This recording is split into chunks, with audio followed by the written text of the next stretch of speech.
கேரளாவில் கார் ஒன்று பக்கவாட்டில் மோதியதில் அரசு பேருந்தின் பின்பக்க அச்சு முறிந்து டயர்களோடு கலன்று விழுந்து விபத்து குறித்த தகவல்களை வழங்குகிறார் செய்தியாளர் கண்ணன்.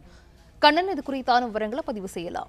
வணக்கம். அதாவது கேரளா மாநிலம் கொட்டாரக்கரை பகுதியிலிருந்து இன்று காலை புனலூர் நோக்கி கேரளா அரசு பேருந்து பயணிகளுடன் சென்று கொண்டிருந்தது.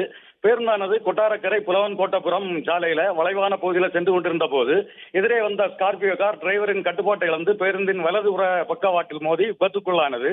கார் மோதிய விபத்தில் பேருந்தின் அச்சு முறிந்து பின்னன் டயர்கள் கலந்தோடிய நிலையில அதிர்ஷ்டவசமாக பேருந்தில் இருந்த பயணிகள் எந்த காயமின்றி உயிர் தப்பினர்.